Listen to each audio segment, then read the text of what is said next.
1993 में आई इस फिल्म की कहानी एक ऐसे क्रिमिनल के बारे में है जो अपनी मिली सज़ा से काफ़ी साल पहले ही जेल से रिहा हो जाता है और क्राइम से दूर रहने की पूरी कोशिश करता है, पर अपने पुराने नेटवर्क की वजह से वो उसमें काफ़ी बुरी तरह फंसता चला जाता है। यह कहानी है कार्लिटो ब्रिगांटे की, जो न्यूयॉर्क में रहता है और आज कोर्ट में उसका केस खत्म हो गया है। कार्लिटो को स्मैक के बिजनेस के लिए 30 साल की सज़ा सुनाई गई थी, पर आज 5 साल बाद ही उसे रिहा कर दिया गया है और ऐसा सिर्फ और सिर्फ कार्लिटो के बेस्ट फ्रेंड और लॉयर डेव की वजह से हुआ है, क्योंकि वो पिछले 5 साल से कार्लिटो को बाहर निकालने की जी तोड़ कोशिश कर रहा था। कार्लिटो आज बहुत ही ज़्यादा खुश होता है क्योंकि आज उसको उसकी ज़िंदगी में एक होप मिल गई है, वरना उसे तो यही लग रहा था कि उसकी पूरी ज़िंदगी जेल में ही गुजर जाएगी और वो वहीं मर जाएगा। अब रात में कार्लिटो और डेव एक बार में जाते हैं। डेव उससे पूछता है कि अब उसकी लाइफ में क्या प्लान्स हैं, क्या वो दोबारा रॉलैंड के साथ ड्रग बिजनेस में इन्वॉल्व होगा या उसने कुछ और सोचा है। कार्लिटो कहता है कि वो दोबारा अब किसी भी तरीके के क्राइम में इन्वॉल्व नहीं होगा और फिलहाल वो अपने दोस्त क्लाइड के पास जाने की सोच रहा है, जो बहामास में कार रेंट का बिजनेस चलाता है। कार्लिटो कहता है कि उसने क्लाइड से बात की है और वो अपना पूरा बिजनेस $75,000 में देने को तैयार है।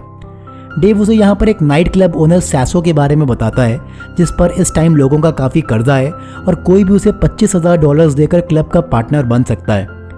कार्लिटो अगले दिन अपने पुराने दोस्त और साथी पचांगा से मिलता है और इसके बाद अपने पुराने ड्रग बिजनेस पार्टनर रोलैंडो से मिलता है। रोलैंडो इन 5 सालों में काफ़ी अमीर बन गया है और वो कार्लिटो को कोर्ट में उसका नाम ना लेने के लिए थैंक यू बोलता है और उसके साथ दोबारा बिजनेस में इन्वॉल्व होने के लिए कहता है, पर कार्लिटो इसके लिए मना कर देता है।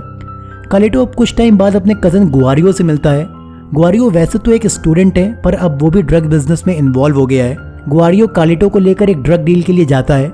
कार्लिटो इसके लिए भी उसे काफ़ी मना करता है कि वो बाहरी गाड़ी में वेट कर रहा है और वो जाकर अपना काम निपटा कर बाहर आए, पर गुआरियो उसे इंसिस्ट करके अंदर ले जाता है, सिर्फ इसलिए कि कार्लिटो का इस फील्ड में काफ़ी नाम है और इससे उसका अंदर इंप्रेशन पड़ेगा। पर इंप्रेशन तो दूर की बात है, यहाँ उसका उल्टा ही हो जाता है।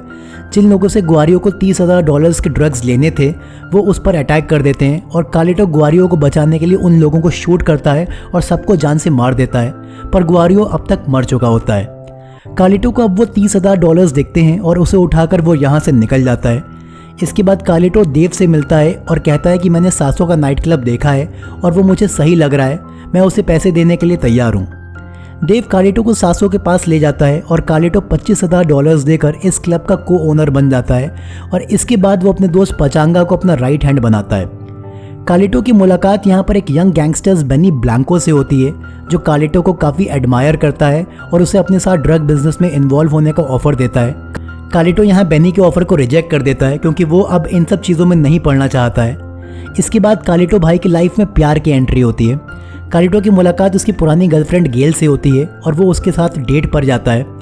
कार्लिटो उससे पूछता है कि वो आजकल क्या कर रही है, तो वो उसे बताती है कि वो ब्रॉडवे म्यूजिक शोज़ में काम कर रही है। इसके बाद ये दोनों अलग हो जाते हैं और दोबारा मिलने की बात करते हैं। अब दूसरी तरफ हम डेव को उसके एक क्लाइंट टोनी के साथ देखते हैं, जो कि फ़िलहाल अभी जेल में अपनी सज़ा काट रहा है।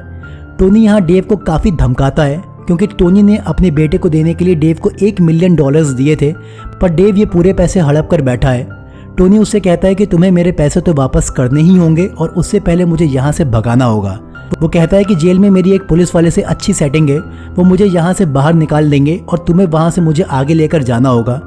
ये जेल जिसमें टोनी अपनी सज़ा काट रहा है, ये एक आइलैंड पर बनी होती है और डेव के पास खुद की एक बोट होती है और अगर पुलिस वाले टोनी को यहाँ से बाहर निकाल देंगे तो डेव उसे अपनी बोट से आगे ले जा सकता है।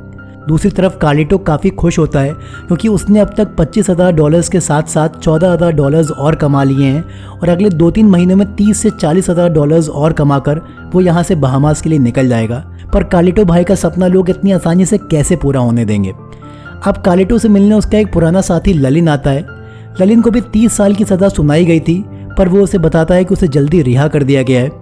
ललिन यहाँ कार्लिटो से दोबारा ड्रग बिजनेस में इन्वॉल्व होने के लिए कहता है, पर कार्लिटो उसे साफ साफ मना कर देता है और तभी वो ललिन की शर्ट में लगा माइक रिकॉर्डर पकड़ लेता है और अब इस बात पर कार्लिटो का उस पर काफ़ी मूड खराब हो जाता है। ललिन को यहाँ डेव के अपोजिट लड़ रहे लॉयर नॉरवॉक ने भेजा होता है ताकि वो कार्लिटो के खिलाफ सबूत इकट्ठा कर सके और उसे दोबारा जेल में डाल सके, पर नॉरवॉक की ये कोशिश यहाँ बेकार हो जाती है। ललिन के जाने के बाद कार्लिटो को उसकी गेल के बारे में कई बात याद आती है कि वो एक स्ट्रिप क्लब में डांस करती है और कार्लिटो अब खुद उस क्लब में जाकर चेक करता है तो गेल उसे डांस करते हुए दिख जाती है। कार्लिटो ये देखकर थोड़ा हैरान था और गेल के काम के बाद उससे पूछता है कि तुमने मुझसे झूठ क्यों बोला। अब गेल कहती है कि वो उसे जज ना करे क्योंकि वो यहाँ सिर्फ डांस करती है, किसी के साथ सेक्स नहीं। इन सब चीज़ों के बाद कार्लिटो के लिए एक नई मुसीबत तैयार थी। दरअसल उसके क्लब में काम करने वाली लड़की स्टेफी अब बेनी को छोड़कर डेव के साथ आ गई है, जिस पर बेनी का मूड खराब हो जाता है। बेनी स्टेफी को ज़बरदस्ती अपनी तरफ लेना चाहता है, जिस पर डेव गन निकालकर बेनी को जान से मारने की धमकी देता है। बेनी यहाँ शांत नहीं होता है और कार्लिटो से भी उलझने लगता है, जिस पर कार्लिटो का मूड खराब हो जाता है और वो यहाँ पचांगा और अपने एक आदमी के साथ मिलकर उसे मारता है, पर वो बेनी को जान से ना मारकर उसे जिंदा छोड़ देता है। बेनी कहता है कि अब वो उसे जान से मार दे तो अच्छा है क्योंकि अब वो उसे नहीं छोड़ने वाला है, पर कार्लिटो ऐसा नहीं करता है। कार्लिटो जितना क्राइम से दूर रहना चाहता है, लोग उसको उतना ही उस तरफ घसीट रहे होते हैं और अब डेव उसे उसके साथ बोट में चलकर टोनी को जेल से भगाने के लिए कहता है। कार्लिटो डेव को काफ़ी मानता है क्योंकि डेव ने उसे जेल से बाहर निकाला है, पर फिर भी वो इसमें नहीं जाना चाहता है। पर डेव उससे रिक्वेस्ट करता है कि वो बहुत परेशान है और वो प्लीज़ इसमें उसका साथ दे दे, तो कार्लिटो इसके लिए मान जाता है।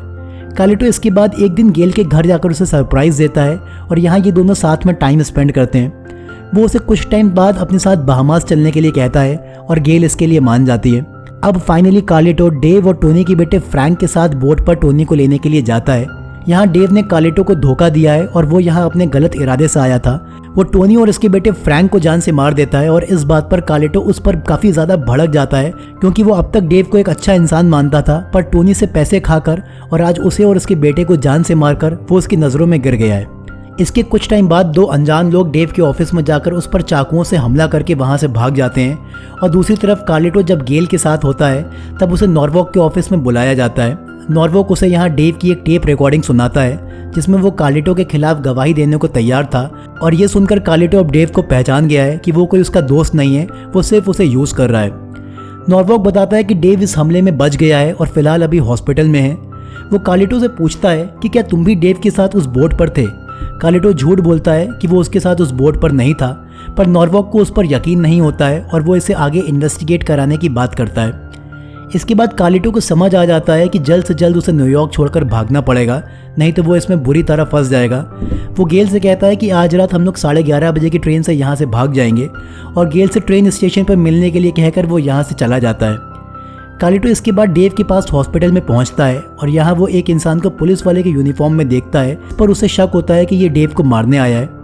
कार्लिटो इसके बाद डेव से जाकर अंदर मिलता है और उसे दोस्ती में धोखा देने के लिए थैंक यू बोलता है। कार्लिटो डेव की गन में से गोलियां निकाल लेता है, पर यह बात डेव को मालूम नहीं चलती है और इसके बाद कार्लिटो यहाँ से चला जाता है।